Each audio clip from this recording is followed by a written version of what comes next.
lamɛnbaa cɛ ni muso denmisɛn ani maabakɔrɔ maa ma tulo b'an na nin waatinin na ka foli di aw bɛɛ lajɛlen ma aw mana kɛ fan o fan ka jirala k'a fɔ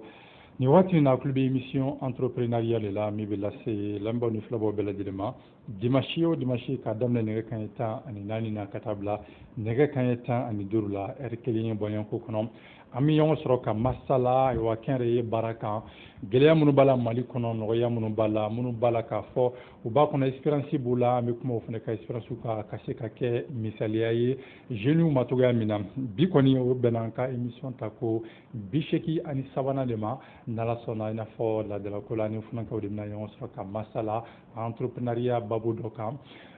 barisa kuma caman na ni a ye entreprise créer la i bɛ taa sɔrɔ a ka kan a ka formaliser hali n'o y'a sɔrɔ entreprise caman bɛ mali kɔnɔ olu kɔni ma se ka formaliser mais entreprise n'a formaliser la a bɛ avantage caman di a ma bi an bɛna an da mago la a bɛ formaliser cogoya min na gɛlɛya minnu b'a kɔnɔna la nɔgɔya minnu b'a kɔnɔ an bɛna da mago la ni ye ayiwa malik yeliko ye ale ye entrepreneur ye funankɛ don a ka entreprise créer ka fara a jɛɲɔgɔn tɔw kan u bɛ baara kɛ n'o ye TL Training and Consulting ye n'ala sɔnna caman an bɛ kuma tɛnku a la folikan b'a bolo ka se k'o di an lamɛnbaaw ni an filɛbaaw ma cogoya min na ale y'an ka mawuleli fɔlɔ ye ka fara o kan tuguni Sanba Baloba ale fana ye jeune ye funankɛ don a fana engagé don kosɛbɛ aspirant entrepreneur don an bɛ se k'a fɔ maa min bɛ k'a fɔ ko entrepreneuriat a passion b'a la kosɛbɛ entrepreneuriat ka d'a ye an bɛna kuma a fana ka passion kan bi min b'a to minnu bɛ k'a fɔ a ka di u ye don n'a nata la k'u ka entreprise créer u fana k'u yɛrɛ ye ale ka histoire kɔnɔna la cogoya min na bi an daminɛ maka nin babu ninnu bɛɛ lajɛlen na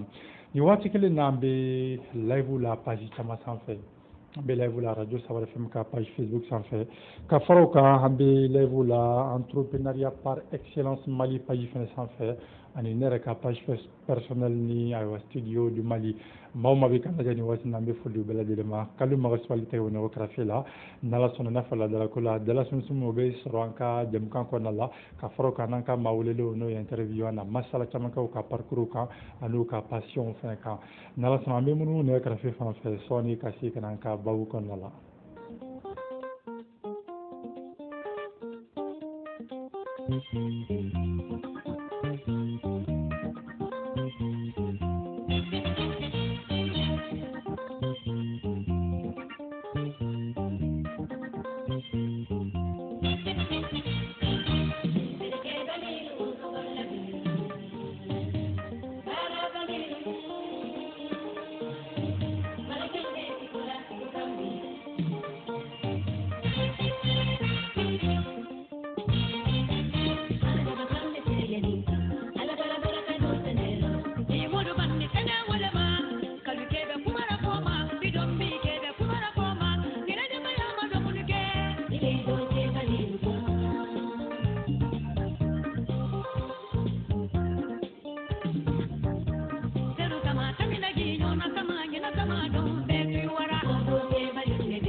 Ko bɛɛ lajɛlen ka dɔ kɛ ni bɛɛ ye dɔ kɛ jamana a bɛ yiriwa n y'a dɔn Sanba ni kɔni dɔnkili kɔnɔna la nin ye numu fasa de ye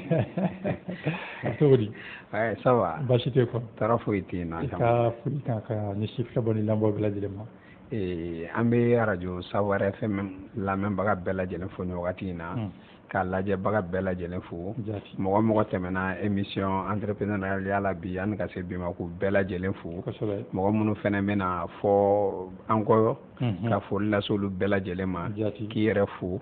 ka Malik fo et puis ka voilà mɔgɔ mɔgɔ n'a baara kɛ ɲɔgɔn fɛ mɔgɔ mɔgɔ n'an baara kɛ ɲɔgɔn fɛ ka foli lase u bɛɛ lajɛlen ma nin wagati in na n'Ala sɔnna folikan diyara n ye kosɛbɛ n y'a dɔn i terikɛw kɔni bɛ ka jigi kɛ kosɛbɛ réseau kan k'u ka CV u labɛn ko n'entreprise créer la ko m'u ta Adama yɛrɛ tun ko a bɛ mobili feere la ko mobili ye 6000 ye nka ko ne ka wari ci fɔlɔ mobili bɛ sɔrɔ ka na n y'a dɔn ko jɛlen tɛ kosɛbɛ. non Adama de ye génie ye non kana dɔrɔmɛ kelen ca n'Ala sɔnna an bɛ foli bɛɛ lajɛlen ma jamu an bɛ fɛn fɛn bɛ ka ayiwa émission lamɛn nin waati in na an bɛ foli bɛɛ lajɛlen ma Malik ko bɛ cogo di. Oui, ça va. Baasi tɛ kɔni ne ka foli ka ɲɛsin filɛbɔ ni lamɛnbaaw ma. Ok. Bonsoir à tous. Je suis Malik Yelouye. Et me folie dit Radio Savoir FM Lamé Brauma. Bon, avant de commencer, disons, je vais présenter mes excuses pour les éventuelles complications avec la langue bambara. Vous comprenez que c'est pas facile pour moi de s'exprimer très bien en bambara. Mais je pense qu'on va faire le maximum. Et je vais saluer tous ceux qui suivent en live. Et vous aussi, vous saluez pour l'invitation. Et aussi M. Samba Balogo. Voilà, merci. Nala sona fulikan jaren ko sabe ka bella dunia ka fo émission entrepreneuriat nala sona bi lasi ay radio Savoir FM sa fait dimanche au dimanche ka danne ne kenta ani na kata danne kenta ani dorula.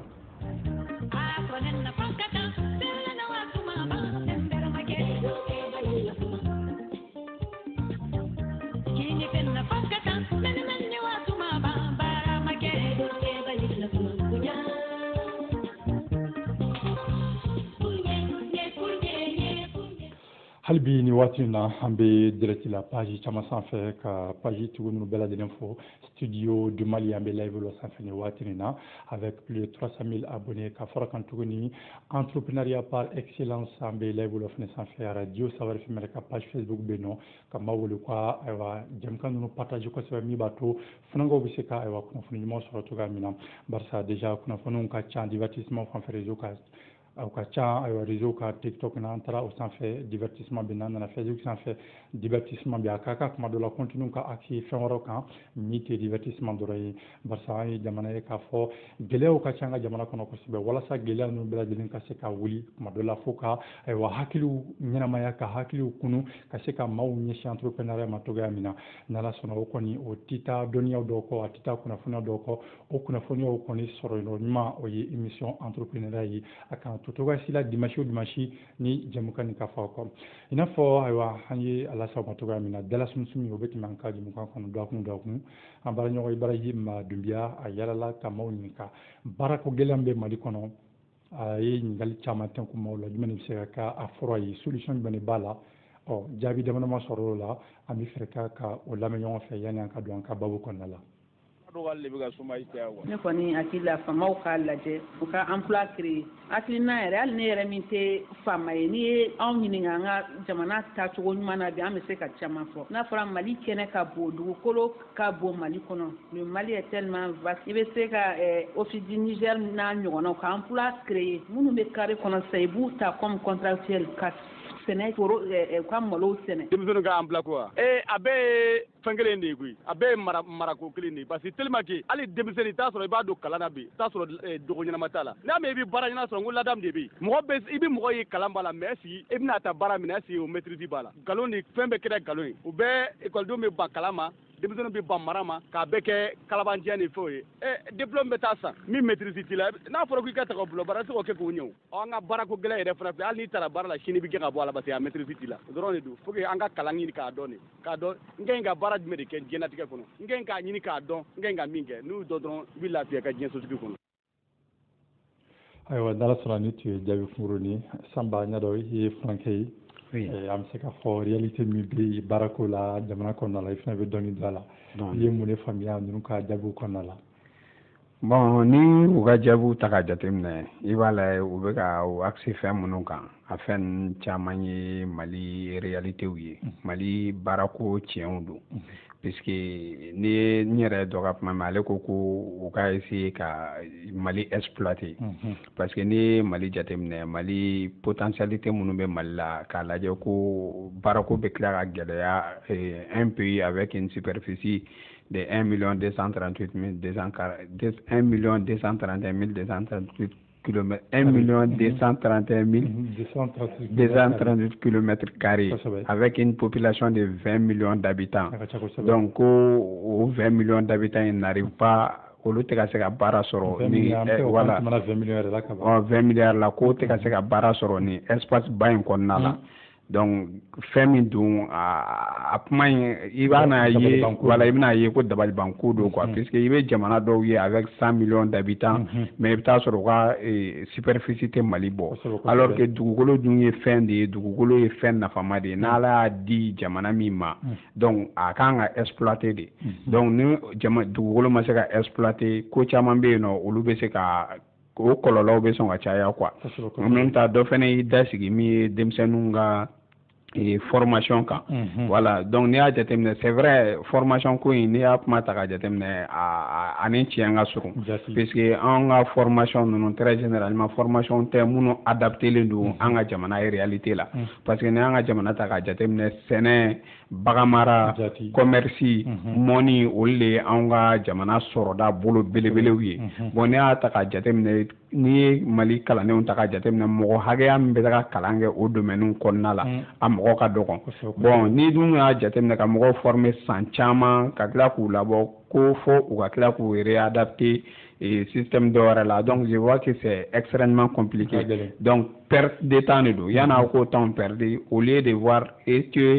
étudier les réalités socio-économiques du pays ka sɔrɔ ka denmisɛnninw former k'u orienter ka taga o canal la c'est juste une anecdote k'an to institut la INFTS Institut national de formation de travailleurs sociaux en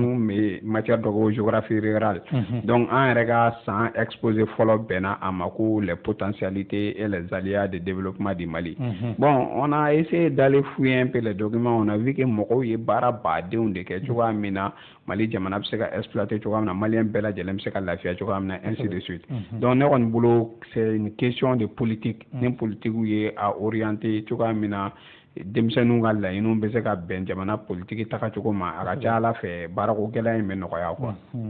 n'Ala sɔnna an ye faamuyali caman sɔrɔ o la yali ko i kɔni bɔra ka jaabi ninnu fana lamɛn ayiwa n'Ala sɔnna i ye faamuyali jumɛn sɔrɔ jaabi ninnu na hali n'Ala sɔnna technicien kɔni nin waati ale y'an janfa ale bɛ ka ayiwa malo kɛnɛ fɔlɔ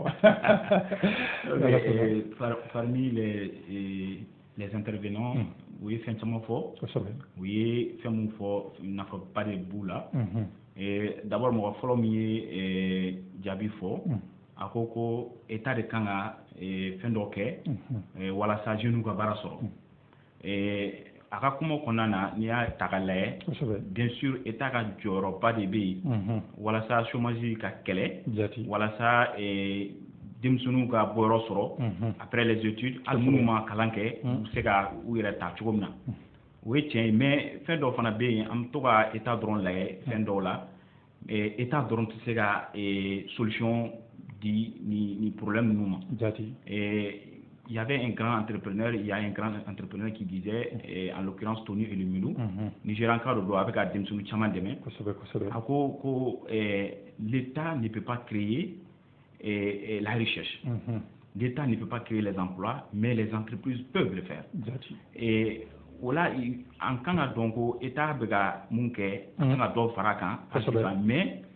fɛn dɔ don jeunes anw yɛrɛ kan ka lajɛ an bɛ se ka fɛn dɔ kɛ cogo min na parce que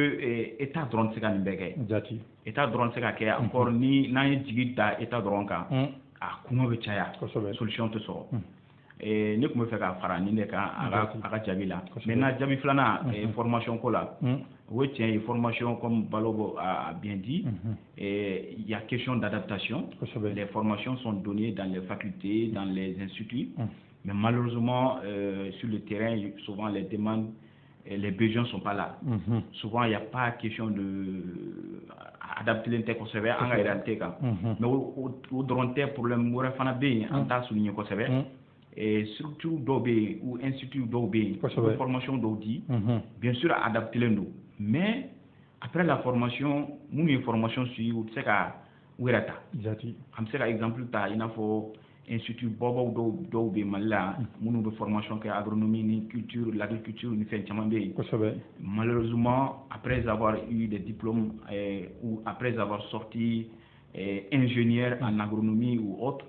même avec tout ça souvent il y a des difficultés gɛlɛyaba bɛ yen u ma se u tɛ baara sɔrɔ fɛn dɔw bɛ yen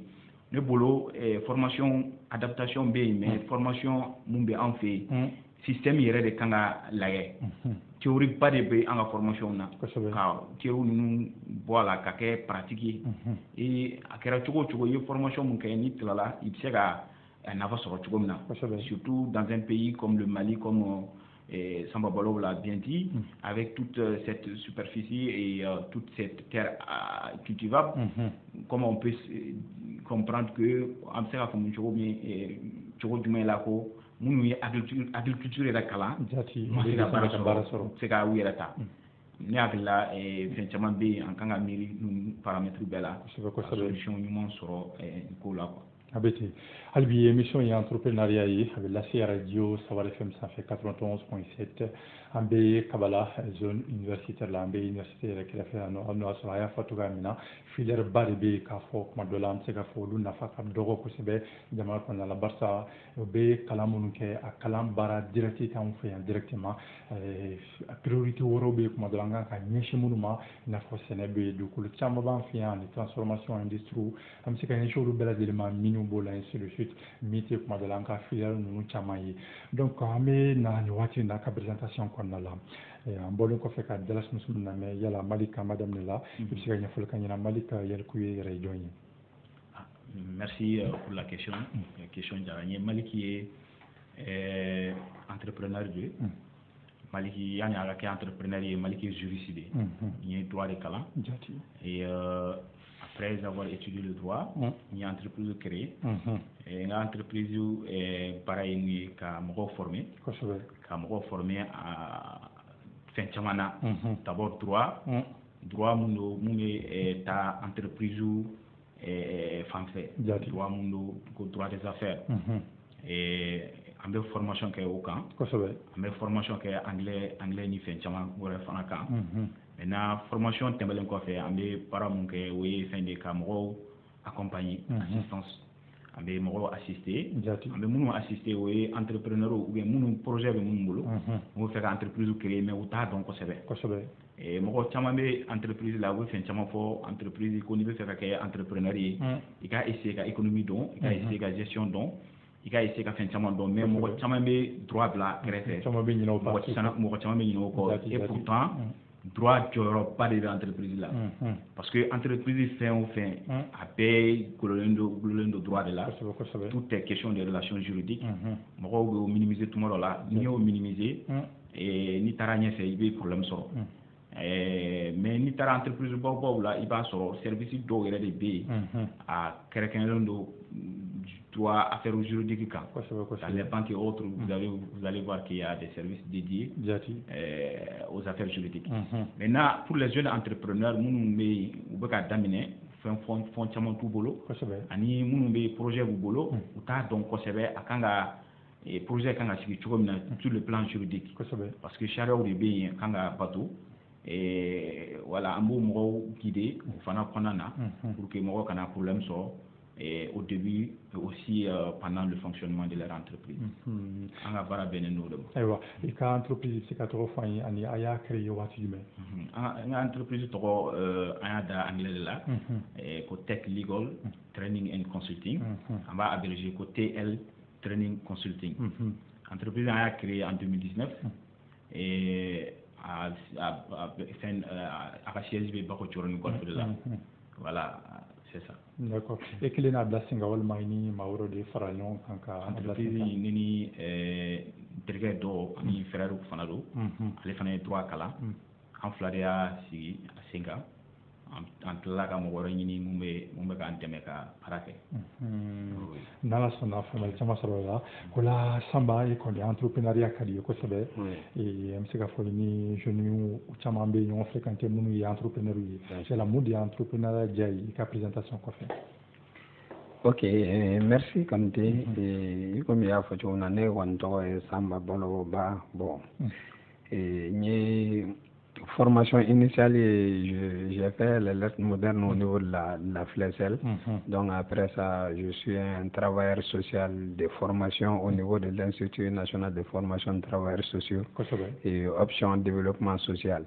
Donc après ça, je me suis retrouvé dans plein d'activités, allant un peu dans tout ce qui est et la vie publique, la société, les organisations, ainsi de suite. Et aujourd'hui, je travaille au sein d'une organisation de la société civile. Voilà, donc, et ça c'est un peu bref, une présentation, puisque mon présentation à Manoyerada, quoi. Voilà, Manoyerada. Voilà, donc c'est ça. Bon, entrepreneuriat, en fait, nous, boulot. Malien ben entrepreneurier quoi. Malien ben entrepreneurier. Bon, seulement qu'il y a des circonstances qui font de telle sorte que mɔgɔw bɛ sira wɛrɛw ni fɛn wɛrɛw emprunter. Sinon entrepreneuriat yɛrɛ c'est naturel chez les Maliens. Parce que ne y'a jateminɛ ne ye fila de ye. Moi je suis né dans une famille purement pure, une famille misi mara de kɛ, n ba bɛ nɔnɔ feere de kɛ, ainsi de suite. Donc c'est une entreprise même si ce n'est pas d'une manière formelle, mais ce qui est sûr quand même c'est une entreprise qui est là. Mais vu que le Mali a connu des civilisations différentes qui ont un peu bouleversé les ordres socio-culturels, aujourd'hui ni kalanna ka se degré dɔ la dɔrɔn tant que i t'i ka saki ta sɔgɔmada fɛ ka bɔ ka na 17h wagati ou 18h wagati so mɔgɔw yɛrɛ bolo tiɲɛ yɛrɛ la karisa tɛ baara la même si i bɛ million de sɔrɔ i ka business n'i ka entreprise kɔnɔnaw la les gens pensent toujours que karisa ye nin kalan in kɛ mais a bɛ tila k'a kɛ tantɔ a bɛ ka tila k'a kɛ tantɔ donc a kɛra fɛn ye min donna maliyɛn kunna tant que i t'i ka saki ta ka bɔ sɔgɔmada fɛ ko n bɛ taa baara yɔrɔ la ka tɛmɛ wulada fɛ voilà même si avec un salaire minime mais au ka di u ye ni u ka e ye e bɛ taa kungo kɔnɔna la i ka baganw nɔfɛ i bɛ baganw feere i bɛ wariw ni fɛnw sɔrɔ c'est en fait voilà a donna hakili la quoi c'est tellement ancré en nous qui fait de telle sorte que gêne de entrepreneuriat bɛ an na a bɛ sa an na quoi voilà environnement b'a faga na parce que nous ne sommes pas du tout encouragés à emprunter ce chemin donc o de b'a kɛ en même temps une autre difficulté c'est quoi que j'ai constaté à travers les entrepreneuriat ni fɛnw domaine kɔnɔna la puisque n'i y'an fana caman jateminɛ an bɛ jamana kɔnɔna la jamana sɔrɔ ma bon ka so caman na bon i b'a lajɛ très généralement e bɛ bɔ kalan na wagati min na au lieu que e ka i yɛrɛ lancer ka soutien ni fɛnw sɔrɔ i bɛna ye au contraire mɔgɔw de sigilen don ka e kɔnɔ donc i bɛ tila kalan na dɔrɔn au lieu que i ka entreprise ni fɛnw bila ɲɔgɔn kan soutien ni fɛnw sɔrɔ ka développer au bout de 5 ans 10 ans c'est tout à fait le contraire parce que e bɛ tila dɔrɔn mɔgɔw sigilen don kɔrɔtɔlen don nin tilalen filɛ nin ye a kan ka se ka na ni dɛmɛ dɔ du kɔnɔna la bi donc c'est compliqué yanni k'a fɔ k'i bɛ 5 ans bila pour que i ka se ka développer tu es obligé maintenant de chercher de gauche à droite pour que i bɛ se ka don ni fɛn dɔ du kɔnɔnaw la bon olu fɛn aspect ninnu caman de b'a to mɔgɔ caman bɛ yen nɔ au lieu que u ka se ka temps sɔrɔ ka entreprise bila sen kan ka développer prospérer très généralement c'est des entreprises au lieu de croître ils ne croissent pas ils régressent de temps en temps donc olu aspect ninnu fɛn caman bɛ se ka kɛ fɛn de mettre les bâtons un peu dans les roues de l'idéologie ou de la gêne d'entrepreneur qui est dans chaque jeune malien quoi sinon jeune malien foyi tɛ yen nɔ ko entrepreneuriat jeune t'i la quoi tɛ yen nɔ voilà. N'ala sɔnna fɛn bɛɛ caman sɔrɔ la i y'a fɔ cogoya min na i bɛ taa sɔrɔ caman bɛ gɛlɛya sɔrɔ nin fɛn caman na parce que i bɛ taa sɔrɔ olu bɛ baara dɔ la au lieu que ayiwa environnement k'u dɛmɛ teriw ni masaw k'u dɛmɛ tuma caman na bɛɛ b'a fɔ de k'i ka bɔ ka taa baara ɲini alors que tuma dɔ la i bɛ taa sɔrɔ i bɛ baara fitinin min na so kɔnɔna la n'i dɛmɛn'o la bɛɛ lajɛlen ka fari ka k'i dɛmɛ a bɛ se ka yiriwa ka kɛ entreprise ba dɔ ye i b'i ta sɔrɔ wa jeune wɛrɛw fana bɛ se ka ayiwa baara sɔrɔ i sagoya la cogoya min na o la Mali kan an bɛ segin ka na aspect juridique kɔnɔna la i y'a jira k'a fɔ kuma caman na mɔgɔw bɛ kuma économie kan u bɛ kuma développement personnel kan ni fɛn caman entrepreneuriat domaine kɔnɔna la mais i bɛ taa sɔrɔ caman bɛ ɲinɛ côté juridique kɔ kosɛbɛ nka yanni entreprise ka créer est ce que fɛnw bɛ minnu kan ka kɛ fɔlɔ juridiquement parlant yanni k'i ka entreprise yɛrɛ bila sen kan walasa don n'a nataw la i kana gɛlɛya wɛrɛ sɔrɔ i ka baara kɔnɔna la. Merci pour la question. Effectivement, yanni bɛ entreprise créer i kan ka idée de sɔrɔ. Kosɛbɛ. Qu'on appelle projet d'idée. Ni projet d'idée in b'i bolo, normalement on te conseille de faire un document, il y a des plans d'affaires ou des fins d'enquête. Au wagati kɔnɔ, i mago tɛ droit la kosɛbɛ. il veut continuer à rechercher une marché d'études de marché ni fait nous et tu peux continuer sur les études du produit et de la clientèle tout au wakati la trois fins chamanté maintenant ni temena au kan il veut faire bara yɛrɛ de daminɛ et il kan ka fin chaman don charia la déjà charia ici je parle de droit objectif niveau droit yɛrɛ mɔgɔ b'a kɛ charia dɔrɔn de droit ye hakɛ ani charia de don i ka hakɛ o ka nɔgɔ mais i ka charia dɔn o ka gɛlɛn en droit on dit nul n'est censé ignorer la loi bɛɛ kan ka charia dɔn et pourtant bɛɛ tɛ charia dɔn hali juge ani magistrat ni fɛn ninnu avocat ninnu tuma dɔ la olu fana gɛlɛya de bɛ u fɛ yen ka sariyaw bɛɛ dɔn parce que sariya ka ca maintenant mais i kan ka fɛn dɔw dɔn mun b'i permettre ka erreur dɔw éviter surtout quand tu veux commencer d'abord i kan ka fɛn fɔlɔ mun dɔn i bɛ fɛ ka entreprise dayɛlɛ i kan ka forme mun choisir forme normalement kulu fila de bɛ yen entreprise individuelle ou société mɔgɔ caman bɛ yen u bɛ société tɔgɔ mɛn société à responsabilité limitée SARL société SA société ka ca maintenant n'u ye tɔgɔ dɔw mɛn dɔrɔn u bɛ se ka choisir ten ou bien u bɛ entreprise individuelle dɔ créer et pourtant u ni mɔgɔ caman de bɛ yen gɛlɛya caman bɛ se ka don a la fɛn fɔlɔ yɛrɛ i ka forme dɔn forme juridique i kan ka mun adopter mais danfara jumɛn bɛ kuluba fila ninnu ɲɔgɔn cɛ danfara camanba de b'a la fɔlɔ ye mun ye n'i ko entreprise individuelle o kɔrɔ ko mɔgɔ kelen dɔrɔn de bɛ yen i n'a fɔ juridiquement mɔgɔ kelen dɔrɔn de reconnu don entreprise ani a tigi o donnen don ɲɔgɔn na patrimoine kelen de don sariya kelen de don normalement mɔgɔ tɛ se ka u fara ɲɔgɔn na entreprise ka sɔrɔ a n'a tigi yɛrɛ ka sɔrɔ a kɛ kelen sur le plan juridique ni juru bɛ entrepreneur la entreprise ka fɛn bɛ se ka minɛ a bɛ se ka saisir fɛn caman bɛ se ka k'a la ainsi de suite c'est le vice versa maintenant ni société de don société fana sugu ka ca société dɔw bɛ yen ni entreprise bɛ problème na ou bien ni fɛn dɔw bɛ yen entreprise yɛrɛ bɛ se ka a ka fɛn ta en charge ce qu'on appelle la personne morale et olu yɛrɛ bɛ kɛ i n'a fɔ personne don patrimoine b'u bolo tɔgɔ b'u bolo yɔrɔ b'u bolo u bɛ se ka ta tribunal la ka u ka droit revendiquer mɔgɔ bɛ se k'u wele tribunal fana la entreprise don mais fɛn minnu don a dilannen don i n'a fɔ mɔgɔ olu fana ye mɔgɔw de ye quoi entreprise société entreprise sirilen tɛ a tigi yɛrɛ la a tigi ni entreprise yɛrɛ tɛ ɲɔgɔn ye sira la tuma dɔ la a tigi yɛrɛ tɛ yen dɔw bɛ yen yɛrɛ a tigiw yɛrɛ fatura a mɛnna entreprise bɛ san kɛmɛ fila kɛ a bɛ continuer parce que a dilannen don i n'a fɔ mɔgɔ dɔw de don a bɛ balo a bɛ i n'a fɔ fɛn caman kɛ i n'a fɔ adamaden b'a kɛ cogo min na mais ni de t'a la sinon c'est des personnes qu'on appelle des personnes fictives mais morales qui sont reconnues par le droit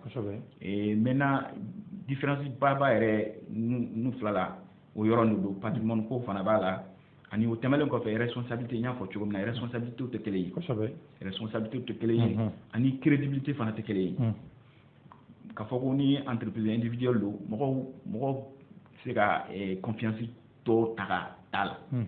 risque de bɛ yen a n'a tigi tɛ yen entreprise tɛ yen mais si c'est une société ni société de don mɔgɔw b'a lajɛ hali ni a tigi voyagera ou hali ni problème y'a tigi sɔrɔ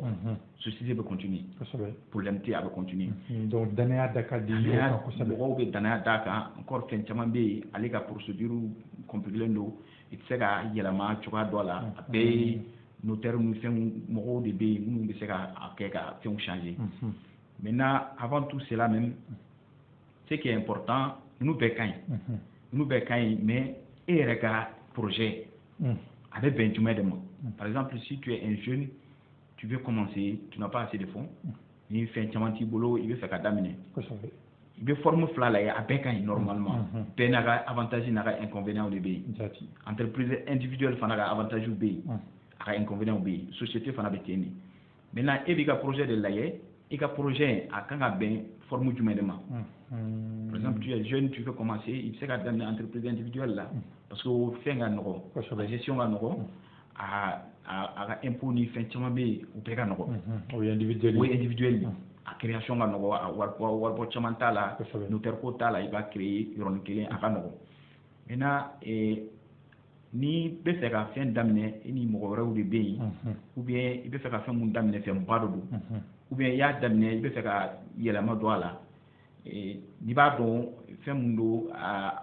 il va projet une vision pas il va là il sait que société d'autres parce que société où il y a rien faut comme la société doit obéir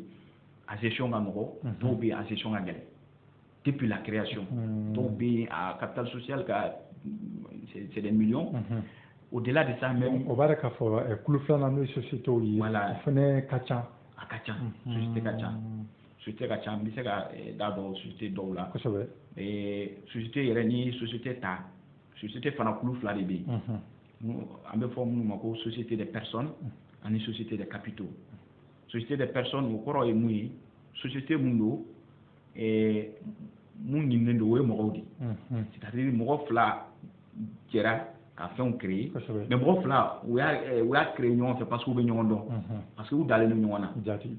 u ga fen chama be barak mo do la be barakelenge kanga ke commerçant wi be u kanga ke barakelenge la wi encore be fen do de bla ñefe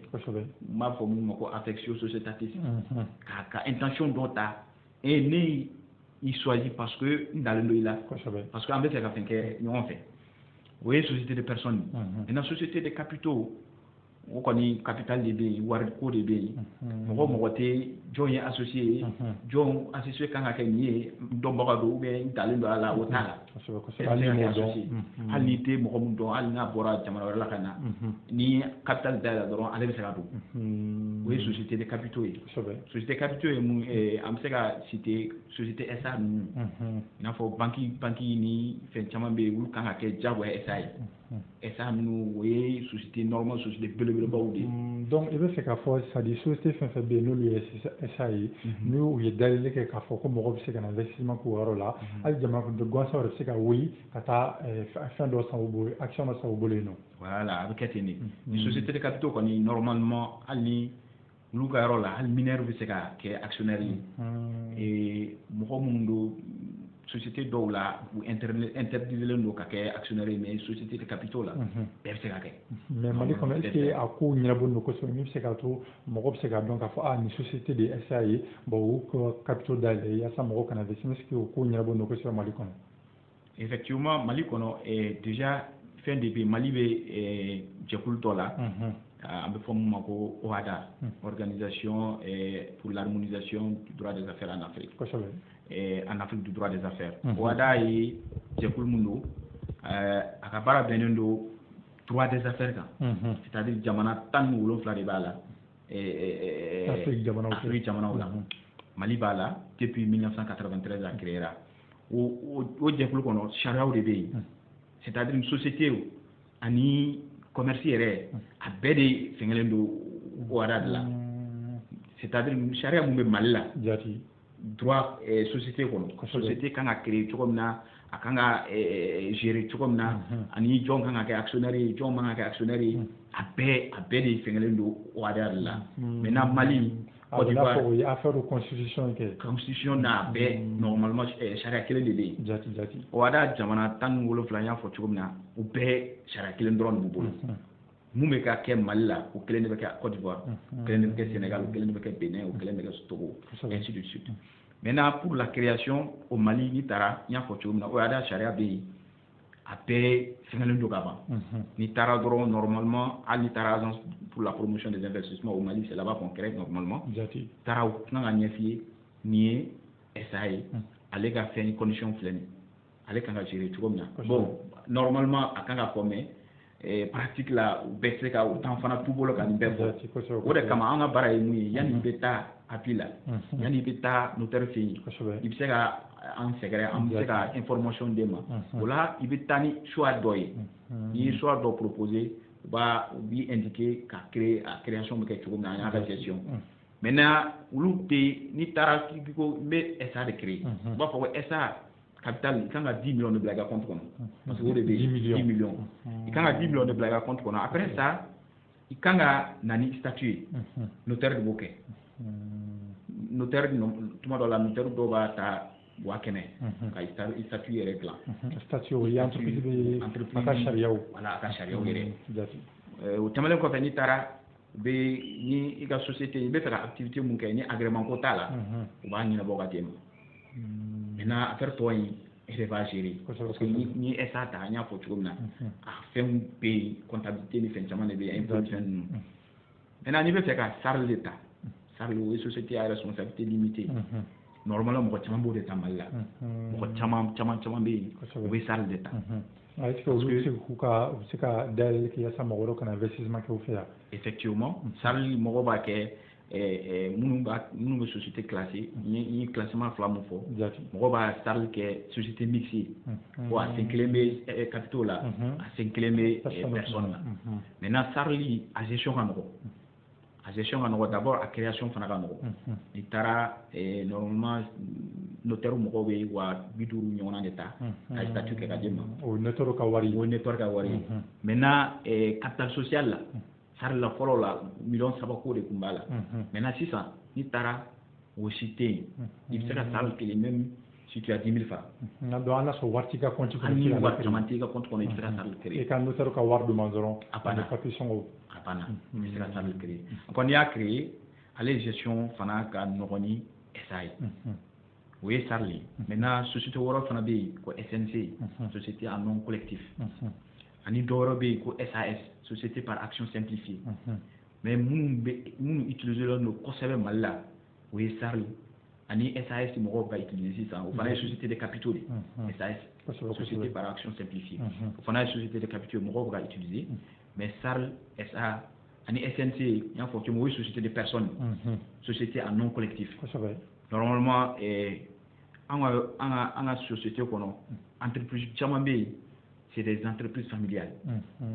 Il y a sur entrepreneuriat là. Il y a fait de la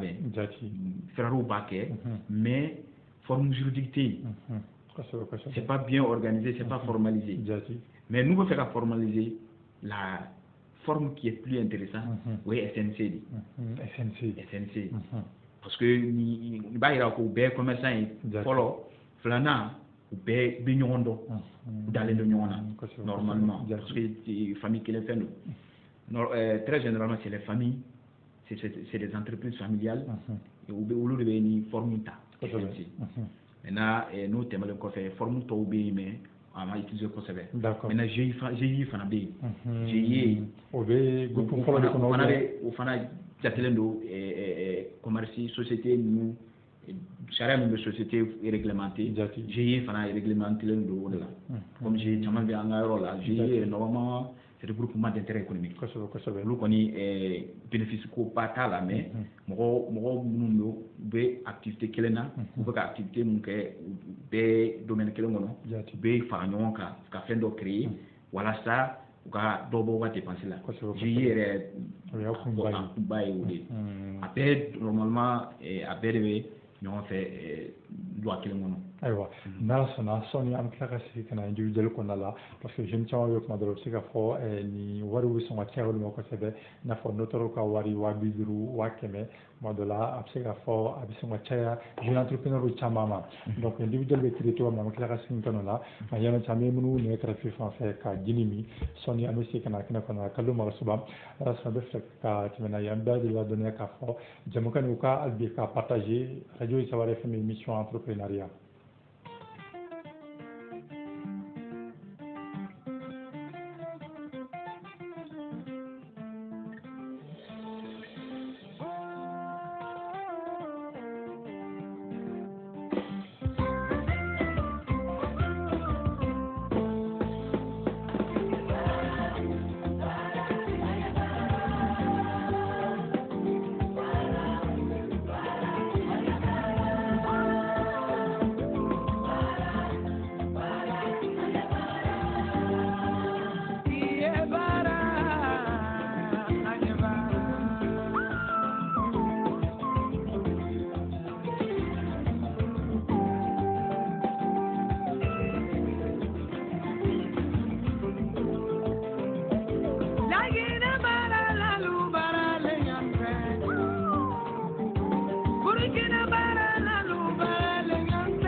aywa ka sey kana ga kana kon la folie ka krokroya ka di beladi ma harbi ka fo club radio Sawara FM la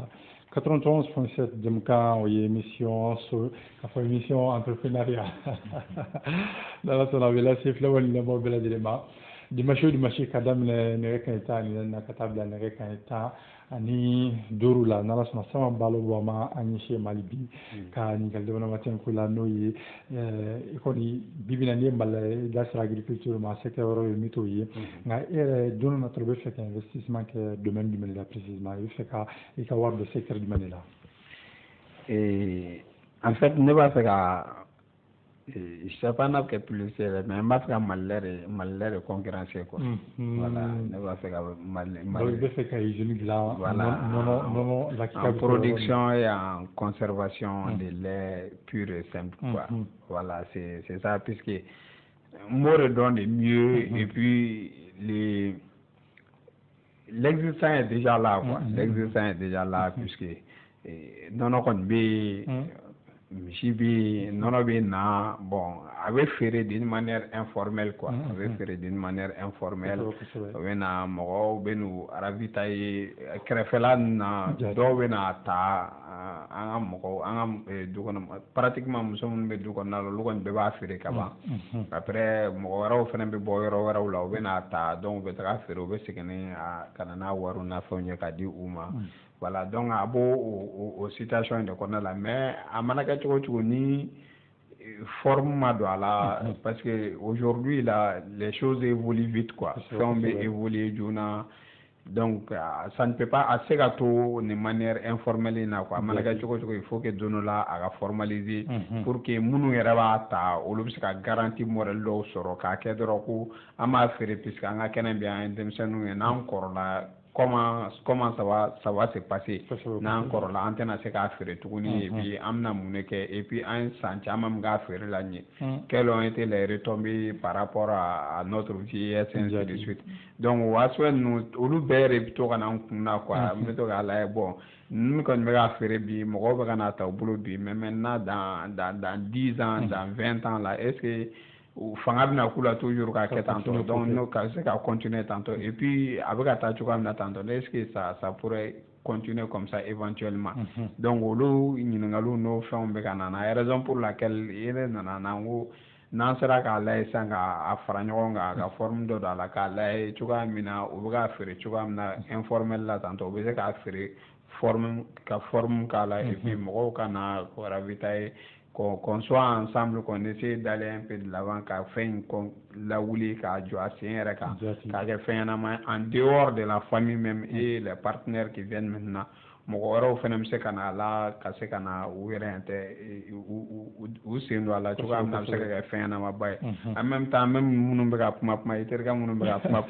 yugo sen iba fu yana ko na abla se nga o se wa se wo blal donc en attendant yani ngate be yel ko fi pour prendre la forme et ainsi de suite les conseils donc quand sur la abla se nga quoi jati mais au ko fe yele nyabe entrepreneuriat la to di yala yani ka ba ko na la et ka vision du entrepreneur kay yala e bolo fe no de do ou bien fe gelen de do wal may bi kay to wali concrètement non fin gelente bon fin no confinante puisque fin bebe dépend mon fin à détermination de là ni déterminera ka koko sigisenga aga chala fait a besiga gele mais il sera nya sora là puisque en refait en très généralement entrepreneuriat quel nous second choix de jeune chama boulot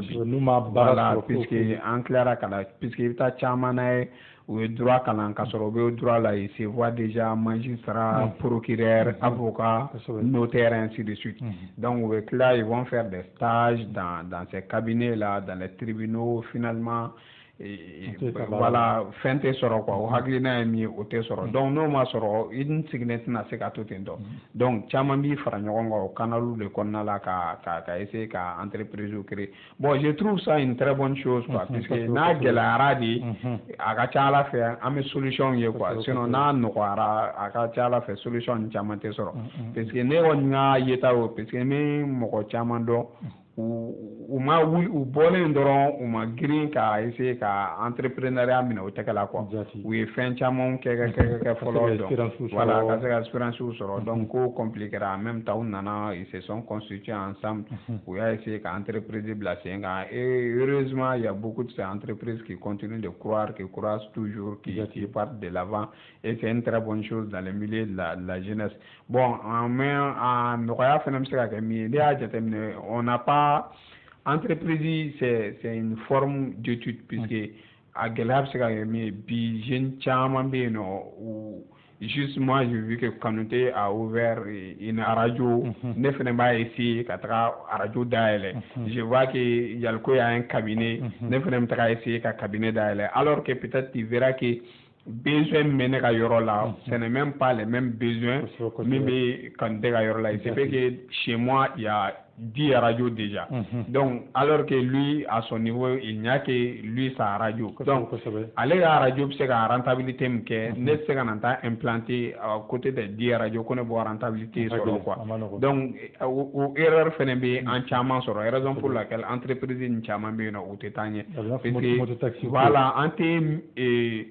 horizon d'entente calculé quoi de savoir qui a besoin de quoi comment pourquoi ainsi de suite au calcul on voit donc karisa a créé aujourd'hui à mobile 100 à 12 pour donc ce qui nous intéresse directement ne fana ta kan créer ne bo ɲɔgɔnna kɛ a bɛna la a bɛ gɛlɛya alors que peut-être n'i bɛ entreprise créer yɔrɔ min na i kan ka yɔrɔ in étudier ka a milieu lajɛ ka horizon d'entente lajɛ ka lajɛ mɔgɔw ne bɛna fɛn min créer est-ce que yangaw de mago b'a la n'u mago bɛ a la n'i y'a créer i b'a la a bɛ taga ɲɛ mais i bɛna lajɛ e bɛ taga créer par exemple an b'o baden même les boutiques dɔ b'a ka boutique sigi yan nɔ i bɛ taa sɔrɔ boutique fila dabɔlen don ka ɲɛsin ɲɔgɔn ma ou bien quincaillerie fila dabɔlen don ka ɲɛsin ɲɔgɔn ma donc c'est une concurrence qui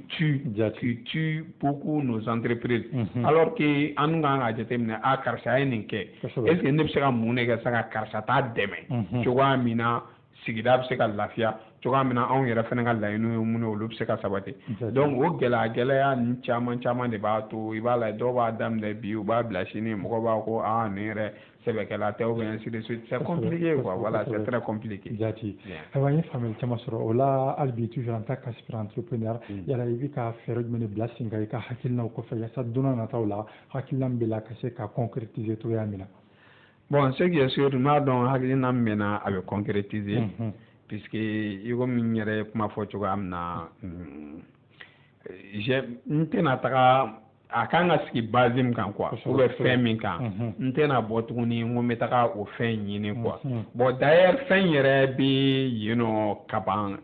aujourd'hui n bɛ yɔrɔ min na n bɛ se k'a fɔ a bɛ yen nɔ kaban puisque aujourd'hui an ka produit base yɛrɛ o ye nɔnɔ ye quoi puisque fila an ka bagangɛnna ni très généralement u bɛ na ni nɔnɔ ye n'u nana ni a ye donc numu caman b'a fɔ ko numu ye zon de ye donc n'u nana ni nɔnɔ ye sisan très généralement mɔgɔw bɛ na ka bɔ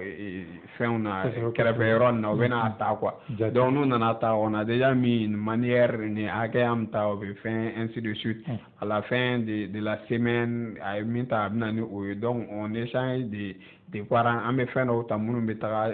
wɛrɛw ni fɛnw na donc an b'olu ɲini ka taga n'olu donc en quelque sorte capital humain bɛ yan nɔ capital matériel bɛ yan nɔ en même temps mɔgɔw bɛ a kɔnɔna la déjà an bɛ minnu sara u bɛ baaraw ni fɛnw k'an bolo donc d'une manière c'est une entreprise qui est déjà là voilà mais seulement que fɛn dɔw de b'a jɛ pour que ça puisse être formalisé quoi voilà i ka PO i b'i yɔrɔ sɔrɔ n'ala sɔrɔ fɛn foyi t'a la n'a dayɛlɛla fana i bɛ taa investissement kɛ yen nɔ problème t'a la ayiwa an ka waati kɔni koronna malheureusement an tɛna se ka temps sɔrɔ hali bi ka se ka walawala caman di baabu ninnu kan mais Maliki bɛ se ka résumé ni mɔgɔ min bɛ fɛ ka entreprise individuelle créer ka se ka papier ɲini a la concrètement a tɛ kan ka jumɛn de kɛ miniti kelen dɔrɔn ka bɛɛ lajɛlen fara ɲɔgɔn kan Ni bɛ fɛ ka entreprise individuelle créer n y'a fɔ cogo min na yani I ka nin choix ta I kan ka dɔn choix ye a fɛn jumɛn don entreprise individuelle yɛrɛ ye mun ye jati a fɛn fɔlɔ fɔlɔ yɛrɛ I ka activité capacité I b'o dɔn kosɛbɛ n'i y'a ye I ka activité capacité ma bon kosɛbɛ ou ani n'i y'a ye I kelen de fɛ ka I kelen dɔrɔn de bɛ fɛ ka baara in kɛ kosɛbɛ I ka entreprise individuelle ta o ko ka nɔgɔ e ma ni kelen de bɛ fɛ ka kɛ ni kelen bɛ fɛ ka kɛ jati ani n'i ka capacité ma bon kosɛbɛ I bɛ se ka individuelle ta individuelle n y'a fɔ cogo min na ale ka ko ka nɔgɔn non seulement a création na I bɛ taa agence pour la promotion des investissements la kosɛbɛ taayɔrɔ foyi tɛ yen ni yen tɛ guichet unique de bɛ yen olu de bɛ entreprise créer n'i taara yen I kan ka document mun fournir o fana document man ca kosɛbɛ I bɛ taa ni soit I ka comment on dit carte d'identité ou passeport ani I ka extrait d'acte de naissance jati ani I ka certificat de résidence ani I ka casier judiciaire n'i taara ni document ninnu ye u bɛ fɛn créer k'a d'e ma normalement dans 72 heures normalement kosɛbɛ ça c'est tile saba ye voilà tile saba ye normalement I kan ka I ka entreprise créelen sɔrɔ ayiwa maintenant n'i taara yen wari mun kan ka sara o fana man ca kosɛbɛ 8000 francs 8000 francs I kan ka I ka entreprise individuelle sɔrɔ kosɛbɛ voilà normalement individuelle ko ka nɔgɔn ayiwa ko waati kɔni banna pewu o la I ka kuma kuncɛ kumaw nka don na nataw la an na wele bila ma tuguni ka se ka masala kɛ baw wɛrɛ kan min b'a to maaw bɛ se ka faamuyali caman sɔrɔ entreprenariat la ani a gestion bɛɛ lajɛlen na kuma kuncɛ kumaw kuncɛ kuma c'est des remerciements k'aw remercier pour l'invitation c'est un honneur et aussi d'inviter tous ceux qui aspirent à créer entreprise nous faire entreprise créer ani minnu y'a créer minnu ma forme k'a la comme Balogo Sambaba y'a fɔ cogo min na pour que u ka essayer ka formaliser parce que o fana nafaba de b'a la kosɛbɛ n'Ala sɔnna an ye faamuyali caman sɔrɔ o la Balogo ka kuma kuncɛ kumaw an bɛ radio Sawara FM ɲɛmaaso fo ka baarakɛla bɛɛ lajɛlen fo ka lamɛnbaga n'a filɛbaga bɛɛ lajɛlen fo ka foli lase Yalikoyi ma k'a lase e yɛrɛ ma donc ani mɔgɔ mɔgɔ y'an lajɛ nin wagati in na ko jeunes kana siran ka an ka entreprendre quoi an ka entreprendre n'Ala sɔnna ayiwa wagati kɔni b'an ka maa kelen bɛ ka wele k'an b'o ta allo oui allo ani tile ça va bien alhamdulillah an bɛ Ala tanu an ka waati koronna seconde 30 k'a bɛɛ lajɛlen fara ɲɔgɔn kan an tulo b'i la tɔgɔ ni jamu k'an wele ka bɔ min ne tɔgɔ Usmane Wologɛn ka bɔ Kabala Usmane Wologɛn bisimila Usmane an tulo b'i la baasi tɛ kɔni baasi tɛ alhamdulillah an tulo b'i la awa n bɛ I ka invité fo a diyara u ye tulo b'i la n bɛ Malik Yalikoyi fo a tulo b'i la donc an bɛ dugawu de kɛ voilà bon vent à lui n'Ala sɔnna ani ka invité tɔgɔbɛnnaw fɛnɛ kosɛbɛ Samba voilà n b'u fila bɛɛ fo n'Ala sɔnna foli dira kosɛbɛ an b'i yɛrɛ maintenant ɲininkali kelen bɛ ne bolo ka ɲɛsin Malik Yalikoyi ma n'Ala sɔnna tulo b'i la o la don n'a nataw la n'a ɲininkali jaabi bisimila komi an ka waati banna pewu nka an bɛ chance d'i ma peut-être waati nataw la i ka se ka ɲininkali poser kun ka se ka a bɛ se ka jaabi d'i ma cogo min na nka an ka waati banna pewu malheureusement n'Ala sɔnna merci bien an bɛ fo kosɛbɛ an tɛ foli min na waati kɔni koronna nka Malik ka n'Ala sɔnna don n'a nataw la an na waati fɛrɛlen ta ka kuma ninnu kan kosɛbɛ min b'a to an bɛ se ka faamuyali caman sɔrɔ a la o la rediffusion bɛ kɛ sini ka daminɛ ayiwa 16h la ka taa bila 17h la o ye jɛmukan rediffusion a bɛ se ka sɔrɔ waati bɛɛ lajɛlen na an ka page Facebook fɛnɛ kan merci beaucoup Kalu Magosuba baara ɲɛna kosɛbɛ